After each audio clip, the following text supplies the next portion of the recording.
bahwasanya mempelajari sejarah tentunya sangat penting karena kehidupan di masa depan tidak akan lepas dari masa lalu. Masa depan tidak mungkin lepas dari masa lalu. Jadi itu dia kesimpulannya. Jadi bacalah sejarah. Benar. Sepakat? Sepakat. Oke. Sepakat teman-teman. Oke teman-teman, ke pasar beli karet, kembali lagi di Jebret.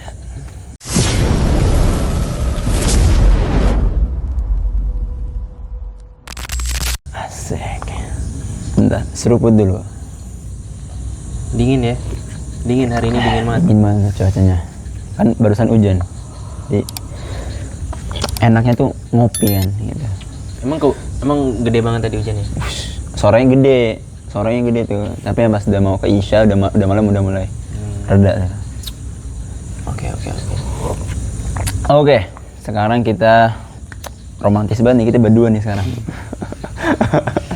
Ya, kita bersama Kang Yusuf, ya yang luar biasa. Jadi kita mau ngomongin apa nih Kang malam ini Kang? Ngomongin pentingnya belajar sejarah ya. Sejarah ya. Kebetulan juga malam ini kita hari ini ya kita di tanggal 30 September ya. Atau sejarah. Ada apa tuh tanggal 30 September? Sejarah itu 30 STPKI, 30 SPKI. Kemarin. Kawan, jadi memang ini tuh kita tuh ngobrolnya di tanggal 30. Jadi cuman kalian nontonnya tinggal 1. Ya. Jadi bertepatan dengan hari 30 SPKI. Iya, 30 SPKI. Wah, ini peristiwa yang sangat luar biasa ya. Luar biasa ya. Yang cukup membuat trauma bangsa Indonesia ini ya. Yang mana di situ kan ada pembunuhan massal dan ya pemberontakan lah ya. Tapi kan kita bukan ngebahas tentang PKI-nya ya. Secara umumnya ya. Secara umum tadi. Ya 30 SPKI juga kan bagian dari sejarah ya, negara kita, sekali. Negara Indonesia. Ya, tapi yang kita bahas pada malam hari ini adalah kenapa kita itu harus mengetahui sejarah atau mempelajari sejarah. Seperti itu. Bukan sekali. Hanya 30 September, mungkin ada 17 Agustus, benar. Dan lain sebagainya. Secara umum aja gitu kan. Secara umum ya, sejarah umum, baik itu sejarah Indonesia, sejarah Timur Tengah, sejarah keislaman, sejarah mungkin di Eropa sana, sejarah secara umum, ya kan ya. Jadi mengapa sih kita harus belajar sejarah? Oke, cekidot, asik. Ngomongin sejarah ya, sejarah apa ya? Sejarah secara umum ya, sejarah ya tentunya menjadi apa ya? Pandangan penting ya di masa yang akan datang, ya kan. Misalkan hari ini pastilah kita memandang misalkan 50 tahun ke belakang itu kayak gimana sih gitu kan, menjadi contoh di masa menjadi contoh di masa yang akan datang seperti itu. Jadi memang pentingnya sejarah itu untuk memberi pelajaran agar kedepannya lebih baik gitu ya. Bisa lebih baik ataupun mengoreksi masa yang akan datang. Misalkan hari ini kita ambil contoh di masa sebelumnya, harusnya seperti ini, harusnya seperti ini, bisalah diperbaiki di masa yang akan datang. Bahkan aneh pernah ya baca sebuah buku gitu, buku apa gitu lupa, yang mana di situ tuh ada quotes yang menarik bahwasannya barang siapa orang yang tidak mempelajari sejarah, maka dia itu diibaratkan diumpamakan seperti anak hilang. Anak yang hilang, nggak tahu arah bagaimana nih? Atau orang yang amnesia. Lupa ingatan. Jadi kan kalau ada orang amnesia nih, ya kan, ada orang lupa kulit. ada orang amnesia itu dia nggak tahu kan siapa dirinya, orang tuanya siapa, tinggal di mana. Terus biasanya kalau orang amnesia kan dia mau ngapain bingung tuh, karena dia pun nggak tahu kenapa dia bisa di situ pun dia nggak tahu, ya kan. Pada akhirnya dia bingung dan mungkin bisa ditipu oleh orang kesananya kan. Bisa ditipu atau mungkin tadi dia harus lebih belajar lagi, ya kan. Nah, apalagi kalau kita ngomongin bangsa, ya kan. Jadi karena bangsa yang merupakan sejarahnya tadi seperti orang Indonesia, jadi suatu bangsa yang nggak tahu sejarahnya, berarti dia nggak tahu siapa dirinya, siapa identitas mereka tuh kan. Tapi kan ada salah satu ungkapan atau entah tulisan ya, yang namanya sejarah itu loh ditulis sama pemenang gitu. Misalkan ada dua negara yang sedang konflik perang. Misalkan yang kelar negara yang satunya ini memang nggak memulai peperangan, cuman yang satunya yang memulai duluan. Tapi ketika misalkan yang memulai duluan perang itu menang, ya nanti tuh bisa tuh dirubah-rubah sejarah tuh, ternyata misal negara yang ini yang mulai duluan gitu, seolah-olah dirubah gitu kan. Oke. Seperti itu. Dan efeknya pun nanti ke depannya itu bakal beda gitu kan, seolah-olah negara yang kalah ini disudutkan gitu loh. Oh, ini negara misalkan udah kalah perangnya, mulai duluan gitu kan. Seperti itu. Nah, menarik sih. Jadi memang pada faktanya kalau kita melihat, bahkan kita ngelihat ada gitu, memang ada sejarah-sejarah yang dirubah, sejarah yang dihilangkan, sejarah yang tersembunyi berarti lah. Sejarah yang memang kalau kita baca di buku sejarah tuh, kalau kita belajar tuh ya di buku-buku sejarah, kadang-kadang kalau yang bukunya itu seringkali bukunya itu kalau misalkan kita dapat buku yang salah, ya kan, itu tuh ada yang tidak tertulis gitu. Yang seharusnya memang tertulis dan disebutkan di situ. Ada fakta yang tidak diceritakan, ada kejadian yang tidak diceritakan, sengaja dihilangkan. Bisa jadi karena ada supaya apa? Misalkan kalau kita ngomongin sebuah bangsa ya, memang benar.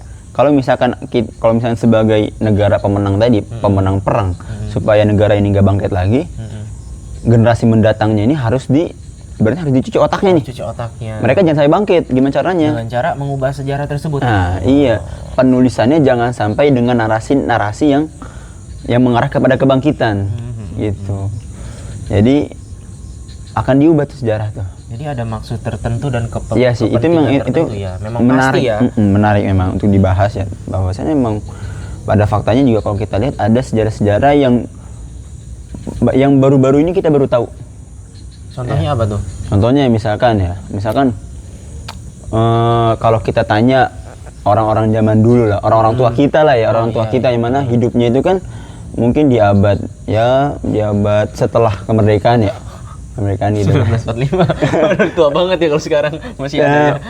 Setelah kemerdekaan ya kan. Pokoknya ya di akhir-akhir abad 20 lah. Oh, orang-orang zaman dulu. Iya, enggak, orang tua kita kan.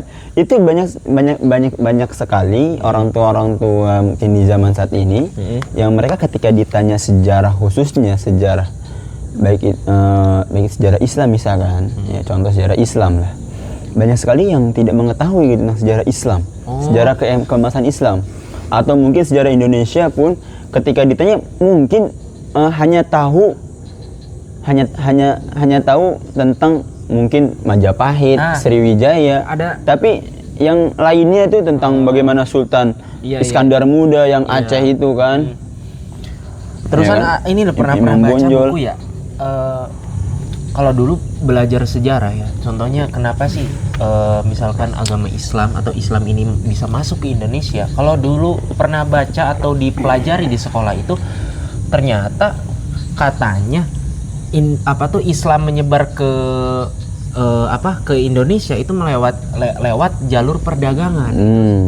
Seolah-olah bukan disengaja gitu. Nah, itu menarik tuh untuk dibahas. Jadi orang dagang Islam, ya udahlah sambil ini aja dah. Sambil nyebarin nih, saya Islam, dakwah gini. Seolah-olah kayak nggak sengaja lah. Iya, betul.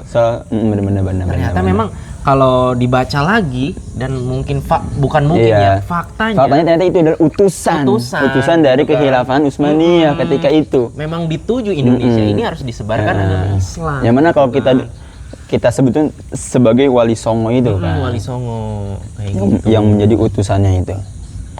Seperti itu. Jadi memang ya ada maksud tertentu. Jadi ada pemutarbalikan fakta atau tadi tidak sesuai dengan faktanya kan gitu. Ya kalau ditarik ulur lagi kan, kalau misalkan Islam ternyata memang diutus ya kan. Iya. Berarti yang ngutusnya nanti kan siapa gitu kan? Yang ngutusnya siapa? Oh ternyata kekhilafahan Utsmani. Berarti kan Indonesia dengan tadi kekhilafahan Utsmani itu berarti ada ikatan. Ada ikatan gitu kan.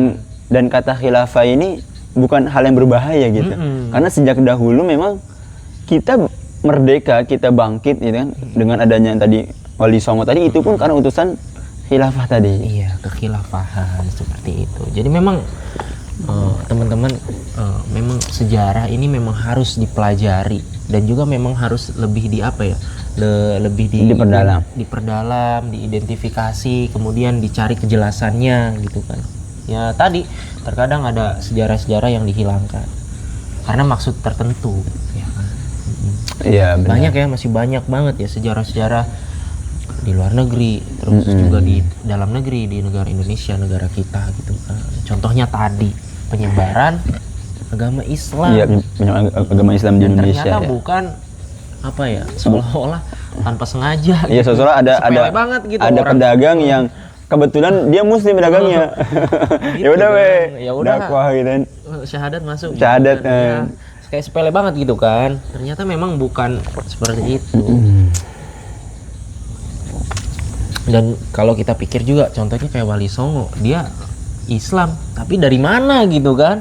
Maksudnya emang ujuk-ujuk atau tiba-tiba gitu kan? Dan ternyata mereka itu utusan gitu kan?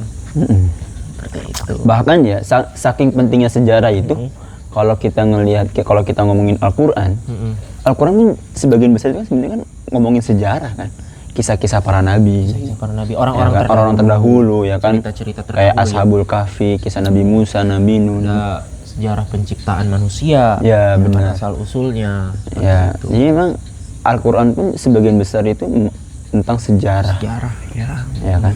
Jadi memang saking penting sejarah itu memang penting banget gitu ya. Dan efek untuk kehidupan setelahnya itu bisa menjadi contoh ya kan, bisa menjadi pelajaran gitu kan. Oh misalkan ada orang contohnya kasus gini loh, kasus LGBT kan. Kalau di Al-Quran itu kan apa ya, yang kaum apa namanya, kaum Sodom, yang homo, yang homo itu kan menimbulkan kerusakan itu kalau di Al-Quran kan. Benar. Dan sekarang faktanya malah banyak gitu kan. Berarti dia orang yang tidak baca sejarah dong, ya kan? Iya, karena itu udah terjadi di masa lalu. Harusnya jangan sampai terjadi lagi gitu ya. Seperti itu. Kemudian kasus-kasus apalagi banyak kan di sejarah ya kan? Ya. Memang kesombongan Firaun yang mengaku sebagai Tuhan. Orang yang haus dengan kekuasaan, dengan jabatan. Nah, itu endingnya gimana? Endingnya di Al-Quran itu ditenggelamkan. Nah, seperti itu. Dibinasakan ya. Itu di sejarah itu kan. Dan ternyata kaitan sejarah dari zaman dulu di Al-Quran dengan kehidupan sekarang hampir relate gitu kan. Iya. Maksudnya karena gimana ya? Jadi kan sebetulnya kalau kita mau ngomongin perbedaan antara masa lalu dengan masa sekarang, apa bedanya? Bedanya cuman suasananya kali ya? Suasananya jelas beda ya? Beda. Tapi ada perbedaan, ada persamaan. Persamaannya manusianya sama. Ya kan? Manusia yang menimbulkan kerusakan, manusia yang sejarah. Ya kan? Maksudnya jadi mau di zaman Nabi Adam, Nabi Musa, Nabi Muhammad SAW ya kan? Sampai masa sekarang. Itu manusia itu ya sama aja kayak kita. Iya, kakinya dua, tangannya dua, lapar makan ya kan, BAB ya kan, bernafas. Tangannya berapa tangannya? Tangannya dua. Kirain tangannya banyak yang suka ngambilin harta rakyat. Aduh. Gitu kan. Tapi ada kan sejarahnya? Ada lah. Yang zolim ke rakyat ada. Ada aja.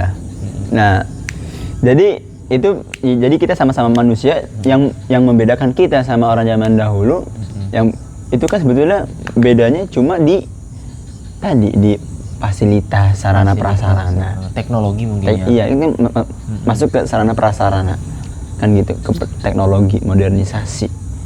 Kalau dulu mungkin orang kalau pergi-pergi naik onta, naik kuda, sekarang naik mobil, motor, kan gitu. Ngomongin sejarah juga kan. Contohnya sejarah tentang kepemimpinan pemimpin yang zolim ya, masa Firaun ya kan. Masa Firaun dengan zolim dia ke rakyat, mengambil apa hak-hak rakyat, melakukan pembantaian, endingnya sampai ditenggelamkan. Kalau sama kita Allah. teman-teman, kalau kita melihat keadaan realitas sekarang, teman-teman mungkin bisa menyimpulkan Firaunnya siapa. Seperti itu. Dan ternyata memang sejarah zaman dulu dengan sekarang nggak jauh beda, ya kan? Contohnya pemimpin yang zalim zaman dulu ada. Ya kan? Manusia yang sombong ada. Zaman dulu dengan zaman sekarang hampir sama. Mungkin ya itu yang membedakan suasana teknologinya, ya kan? Seperti itu. Tapi pada dasarnya manusianya sama. Manusianya sama. Jadi seharusnya kalau kita bisa mengambil pelajaran, harusnya manusia itu harusnya bisa lebih baik ya Bisa daripada lebih baik. terdahulu. Bisa ya dilihat sejarah, kalau kita melakukan ini efeknya bakal bagaimana? Efeknya gimana? Gitu kan. Seperti itu. Bahkan ada quotes menarik bahwasannya manusia yang umurnya terpanjang itu, manusia yang memiliki umur terpanjang itu ternyata bukan orang yang dia hidup sampai 100 tahun. Kalau nggak ibadah apa gunanya? Cuma opik dong. Jadi Apa tuh? Jadi manusia yang paling panjang umurnya adalah yang paling tahu dengan sejarah. Karena ini secara manawi ya. Jadi secara panjang umur, jadi kalau dia baca sejarah dari ratusan tahun lalu, berarti seolah-olah dia tuh kayak hidup di masa itu. Jadi seolah-olah kalau dia paling tahu sejarah, dia udah melewati berapa fase tuh, berapa masa tuh, ya kan? Karena dia udah dia baca sejarah hingga akhirnya dia tuh seolah-olah hidupnya lama. Jadi ada quotes menarik bahwasannya orang yang paling panjang umur adalah orang yang paling tahu sejarah. Paling tahu sejarah maksudnya tahu sejarah dari awal sampai akhir apa gimana? Iya, jadi dari masa ke masa dia tahu. Jadi semua peristiwa yang terjadi sehingga ke depannya pun dia bijak gitu. Karena dia sudah memahami kesalahan yang dilalui itu. Ibaratnya gini. Ibaratnya orang kalau misalkan ada orang dia bikin kesalahan di hari itu. Besoknya harusnya jangan sampai salah lagi dong kan? Iya. Ya. Evaluasi. Maka sama kalau misalnya dia paling tahu sejarah tuh, maka orang bisa jadi orang yang paling bijak pun orang yang paling tahu sejarah harusnya. Karena dia tahu kesalahan zaman dulu, oh begini, jangan sampai kayak gini lagi. Iya, jadi punya beberapa langkah untuk melakukan sesuatu di masa yang akan datang. Itu bisa menambah kebijaksanaan dalam kehidupan. Ada ancang-ancang ya, ada persiapan gitu. Terus apa lagi ya? Apa lagi nih? Iya, jadi penting, pada intinya penting ya. Penting banget teman-teman. Sekali lagi penting banget teman-teman. belajar sejarah penting. Iya. Penting banget. Masa yang akan datang itu tidak bisa lepas dari masa lalu. Iya. Masa depan tidak bisa lepas dari masa lalu. Iya. Gitu kan. Kalau misalnya kita nggak tahu sejarah, kita sama aja kayak orang amnesia tadi. Orang amnesia, orang buta mungkin ya. Orang ini nggak tahu apa-apa gitu. Jadi nanti gampang ditipu, gampang dibodoh-bodohin. Karena kita nggak tahu sejarah. Bahkan orang yang memahami sejarah itu biasanya ya. Itu biasanya dari segi karakternya berbeda tuh. Biasanya kayak gimana tuh? Biasanya jadi gini. Ini riset apa gitu ya. Jadi ada analisis bahwasannya orang yang jadi ini ada anak kecil. Jadi pernah ada riset ya nggak salah ya. Penelitian. Jadi ada 2 anak kecil. Yang satu itu dia dibiarin main aja gitu. Yang satu itu dia sama main, tapi setiap sebelum tidur dia selalu dibacain tentang sejarah, kisah-kisah para pahlawan gitu. Para pahlawan di zaman dahulu gitu. Itu ketika dia besar, ketika tumbuh, itu orang yang jadi si anak yang dulunya dia sering dibacain tentang kisah-kisah pahlawan itu dari segi wataknya sama dibandingkan anak kecil yang tadi yang main doang gitu. Itu lebih daya tahannya mentalnya itu lebih kuat yang dibacain sejarah, karena di situ ada kebanggaan, ada jiwa pahlawan gitu. Biasanya kalau kita dengerin cerita-cerita orang hebat, biasanya kita kayak termotivasi ya. Motivasi ya. Lebih Jadi emang semangat. ada pengaruhnya terhadap psikolog gitu, terhadap mental gitu, tentang masalah sejarah itu. Yang Jadi penting dia banget juga itu. mungkin mau melakukan sesuatu, ada gambaran ya kan, ada gambaran, ada contoh gitu kan. Ada Mau melakukan ada ini, ada gambaran, ada kebanggaan. ada kebanggaan seperti itu. Gitu. Terus ya tadi kita Tapi kalau Kang Yusuf ditanya sejarah apa, peristiwa apa yang paling Kang Yusuf nih suka ini dari sejarah. ini kita ngomongin sejarah umum ya, baik itu mungkin Indonesia atau Iya, mungkin Eropa atau mungkin Islam Timur Tengah sana nih. sejarah penaklukan Konstantinopel. Ya, teman-teman juga udah pada tahu. Oh, karena kenapa tuh? Karena anak muda, Bro. Oh, anak muda ya. Pelakunya itu anak Umur 21 muda, tahun. umur 21 tahun. Karena Coba gimana nggak keren Oh, coba. benar. Umur 21 tahun bisa menaklukkan kota Konstantinopel. Iya. Bener ya. Ini zaman sekarang umur 21. Ngopi. Nongki aja, nongki. Ngopi dulu. Ngopi. Itu sih menjadi motivasi. Inovasi ya. Harusnya ya menjadi motivasi anak-anak Anak muda. muda. Bener sih. Umur 21 tahun, Bro. Coba. Iya. Ya, dengan keilmuannya, kedisiplinannya, memimpin. Pemimpin beliau kan. Luar biasa ya. Luar biasa. Udah jadi pemimpin dunia termasuknya ya. Kemudian juga di Indonesia tuh ada apa? Namanya siapa tuh? Jenderal Sudirman. Benar. Itu dengan kegigihannya keren membela banget sih, bener. Indonesia. Coba.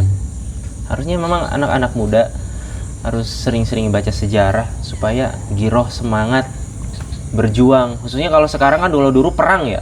Kalau sekarang ya belajar gitu kan. Iya. Belajar lebih giat lagi. Seperti itu. Nah. Terus kalau Mas Zakaria ini gimana nih? Peristiwa yang paling ini ya. Yang paling berkesan. Ini kalau favorit aneh ya. Jadi tadi memang termasuk Muhammad Al-Fatih termasuk, ya kan. Tapi kalau selain itu ada juga peristiwa yang paling berkesan itu yang pasti adalah tentang Sirah Nabawi itu pasti. Itu harus lah. Kan kita harus tahu sejarah Nabi kita kan. Sejarah Nabi. Tidak pasti. Sama satu lagi sih, ini peristiwa yang paling berkesan, tapi dalam konotasinya bukan apa ya? Bukan membuat kayak apa ya? Bukan gimana sih? kan kalau Muhammad Al-Fatih itu kan kita jadi termotivasi ya. Termotivasi. Terinspirasi. Tapi kalau ini peristiwa yang menyakitkan. Apa tuh? Menyakitkan, justru membuat kayak jangan sampai kayak gini lagi. Perasaan gitu. Apa tuh? Peristiwa di tahun menjadi apa ya? Peristiwa yang menjadi trauma. Betul. Mendalam. Trauma mendalam, tapi ini berkesan banget.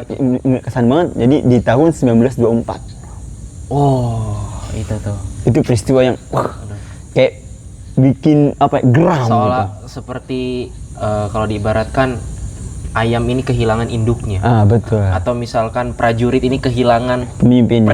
perisainya. Betul. Ya. Wah, emang sampai merinding tuh. dingin.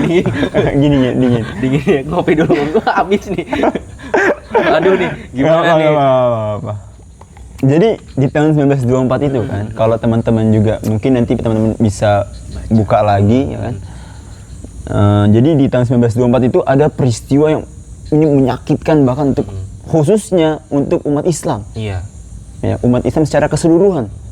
Kenapa? Karena di tahun 1924 itu adalah di mana peristiwa runtuhnya atau hancurnya kekhilafahan ketika itu. Daulah Islam. Ya, daulah Islam. Jadi sejak saat itu umat Islam terpecah belah. Sejak saat itu umat Islam sudah meninggalkan jadi meninggalkan rumahnya. Nah, bener panitia nih, bukan panitia, manajer seperti buih di lautan. Udah nggak ada lagi tuh yang menyatukan mereka semua. Banyak tapi nggak ada artinya. Betul. Bahkan udah nggak ada lagi yang menjadi tadi perisai. Ketika umat Islam ini diapa-apain, diserang, terzolimi, nggak ada yang bela. Kalau dulu ketika ada kekhilafahan kan, yang mana ada satu sejarah yang wanita dilecehkan. Betul. Di zaman Al-Mutasim bila itu kan, wah itu jelas biasa itu. banget. Coba. Ketika sang wanita bilang, Aina Al-Mutasim, Aina Al-Mutasim. Wah di situ sampai tuh ke telinga khilafah tuh, ke telinga khalifah. Langsung kata khalifah, siapkan pasukan, kita taklukkan kota itu kan. Gaskan. Luar biasa gitu ketika ada pasukannya itu, ekornya belum sampai ya kan? Iya, jadi belum sampai kepada tempat tapi ekornya masih iya, pada intinya dari ujung ke ujung itu belum sampai. Itu pasukan semua gitu loh. Pasukan semua. Untuk membela si wanita Pemimpin tersebut. itu effortnya sampai segitu loh. Itu satu wanita. Bahkan ya di zaman Khalifah Harun ar-Rasyid, ketika itu kan ada kerajaan Romawi. Jadi ada ibaratnya kayak ada kaisar ya, kaisar yang songong gitu kan. Namanya itu Nekfur ya. Itu Nekfur itu disebutnya sama Khalifah Harun ar-Rasyid itu Kalburum. Ya, apa tuh? Jadi anjing Romawi disebut jadi karena songong ya. Iya, belagu. Jadi ada yang belagu gitu kata Khalifah Harun ar-Rasyid Kalburum. Apa gitu. Jadi di suratnya itu tapi disebutnya untuk Nekfur Kalburum anjing Romawi. Gitu. Jadi nggak bisa macam-macam mereka. Ya kan. Ketika ada kekhalifahan itu ada perisai yang melindungi. Ya jadi kan? teman-teman baca sejarahnya dulu umat Islam itu punya perisai sebegitu kuatnya, punya rumah ya kan yang melindungi. Iya betul. Apa ya? Bahkan bukan hanya umat Islam. Bahkan di situ ya semua umat, semua agama gitu maksudnya. Semua umat kemanusiaan itu dijaga. Betul, kemanusiaan dijaga. Dulu kan ada sejarahnya yang di video kemarin juga pernah disebutkan yang ketika ada seorang Yahudi.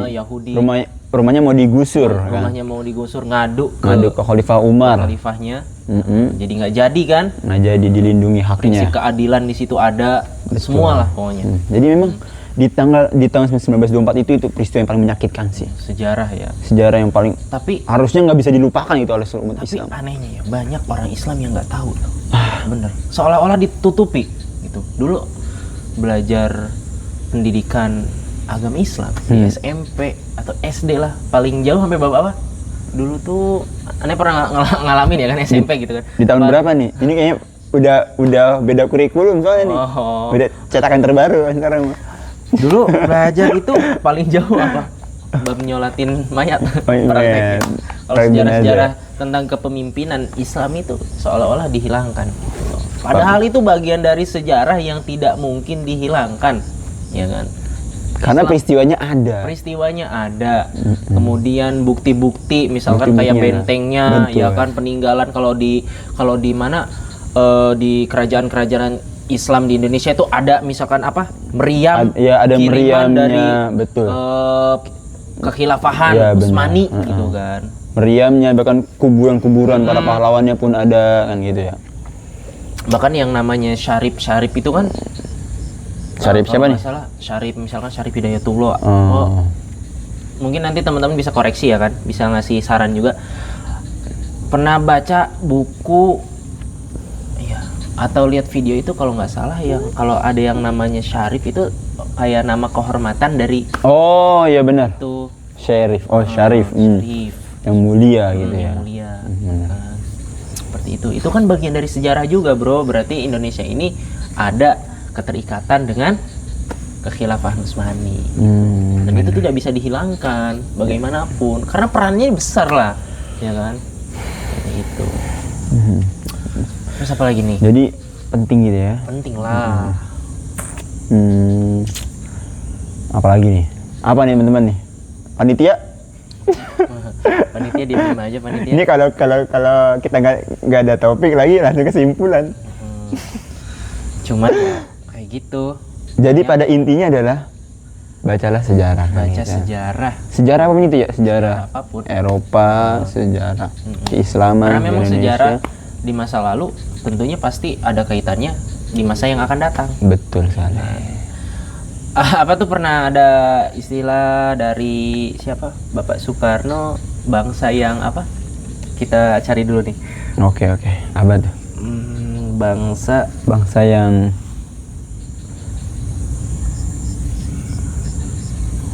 kata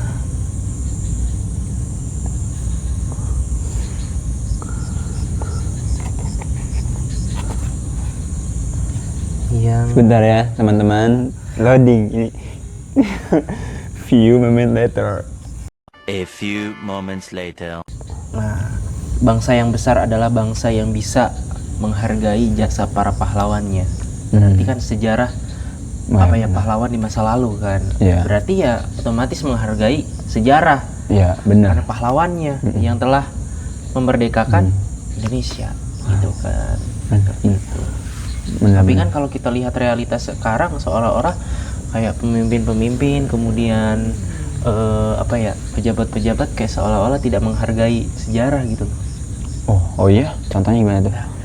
Kasus-kasus banyak bro, contohnya kayak kasus-kasus kemarin yang apa, yang ojol di apa, di Lindes itu kan dulu loh, apa tuh Indonesia ya kan bertaruh nyawa pahlawan Indonesia untuk memerdekakan Indonesia, tapi sekarang seolah-olah nyawa itu nggak ada harganya, ya kan? Dan itu ulah dari bangsa sendiri gitu loh. Oh, para jadi pejabat gitu benar-benar. loh. Harusnya tadi ya nyawa itu dilindungi, Dilindungi, masyarakat dilindungi, masyarakat gitu ya. dilindungi. Dulu sampai berjuang. Ini malah bangsanya yang di bangsa Korbankan. iya, jadi musuhnya itu bangsa sendiri gitu ya. Justru itu yang berat ya, melawan bangsa sendiri. Berat. Ini karena ini kopinya udah habis nih. Berarti langsung aja ya. Langsung aja ya. Langsung aja kesimpulan daripada pembahasan kita pada malam hari ini yang bertepatan di tanggal 30 September 2025. Kalau teman-teman ini nontonnya di tanggal 1. Kita ngobrol di tanggal 30. Jadi kesimpulannya Kesimpulannya, Kang Yusuf. bahwasanya mempelajari sejarah tentunya sangat penting karena kehidupan di masa depan tidak akan lepas dari masa lalu. Masa depan tidak mungkin lepas dari masa lalu. Selalu. Jadi itu dia kesimpulannya. Jadi bacalah sejarah. Benar? Benar. Sepakat? Sepakat. Oke, sepakat teman-teman. Baik. Biasa kita jargon. 1 2 3 Jebret. Salah. Ulang jebret mungkin. 1 2 3 jebret. Oke.